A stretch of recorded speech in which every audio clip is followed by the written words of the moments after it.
Hello guys, samahan niyo po ako ngayon. Sa video ito ay ipapakita ko po yung aming provision na refrigeration plant. Meron po kaming tatlong chamber. Yung meat, fish and vegetable room. So dito po, papakita ko po yung tamang seating o dito yung ito po talaga yung recommended ng maker. And then yung error code. Yan, error code. And then meron siyang a certain remark. For example, error 3, fan feed failure. Yan. Makikita nyo po dyan. So, ayan. Zoom in ko siya. Ayan. Okay. Next, paano natin makikita doon sa loob sa kanyang controller? Siya nga pala yung aming Meeker High Air Korea. Ito po yung aming provision refrigeration plant. Ito yung aming itong switchboard niya. Yan.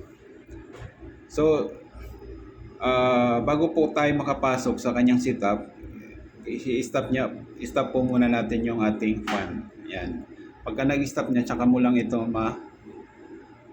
ma-open yung kanyang setup. Yan. CT, it means cooling time, 11 hours. So, 11 hours, ibig sabihin, meron tayong 24 hours a day. So, every 11 hours, magde-defrost po yan. So, ibig sabihin, ang defrosting niya, twice a day. Kasi 11 hours, magde-defrost siya for, titingnan natin yung time. Yung kanyang time ng defrosting is 20 minutes. Ayan. For example, sa 11 hours, mayroon siyang 20 minutes defrosting. Ayan. And then, yung kanyang manual defrosting time, for halimbawa, ima-manual defrost mo siya, i-click mo tong manual defrost, meron siyang 60 minutes.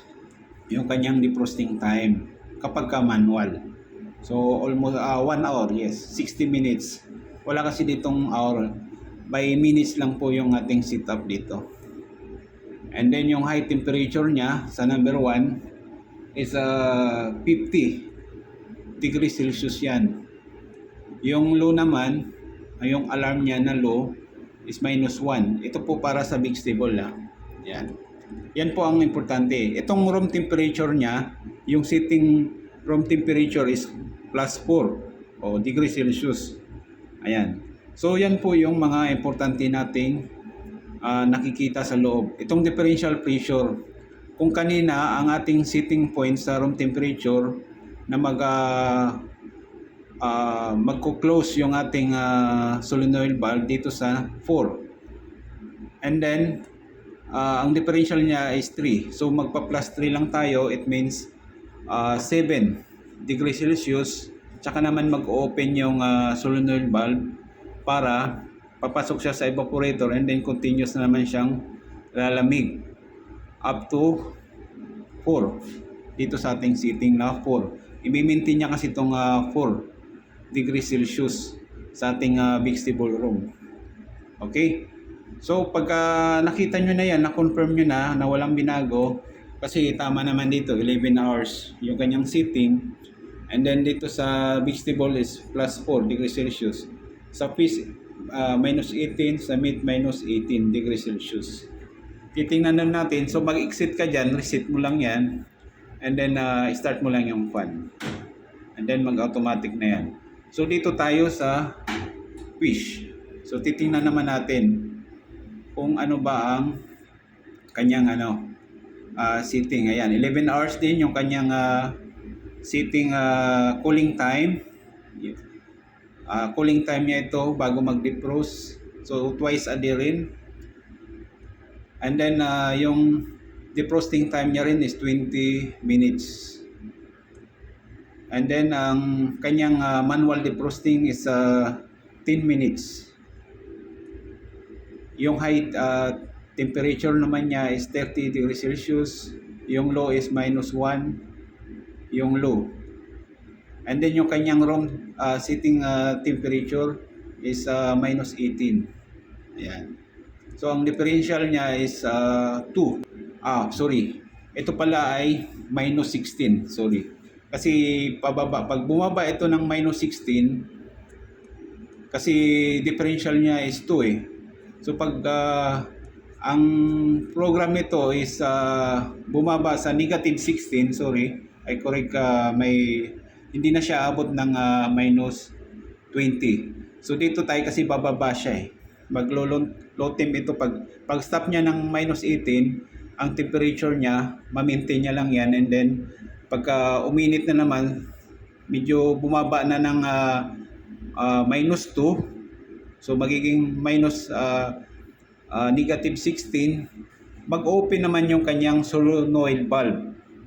Ayan, and then hanggang mag-reach na naman siya sa minus 18, i-close naman niya yung solenoid valve. So ganun lang din po dito sa ating meat room. Yan. So nakita na natin difference, time, okay? And then exit na tayo. And then start fan, automatic na po yan siya. So yun lang po.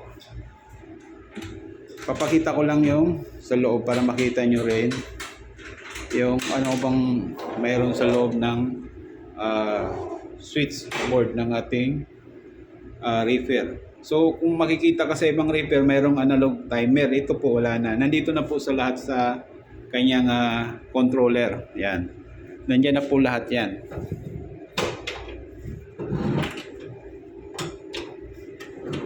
Okay. Ayan, nakita mo. Nakita nyo, negative 16, nag-open yung solenoid valve. So ibig sabihin, nag-activate na siya, nag-open na siya. Dito sa minus 18, wala siyang activation ng solenoid valve. Kasi minus 18 na siya. So nagko-close yung solenoid valve niyan. Okay? Papakita ko lang yung chamber. Ito yung aming, yan. Yan yung evaporator ng ating, tsaka fan ng ating fixable. Papakita natin yung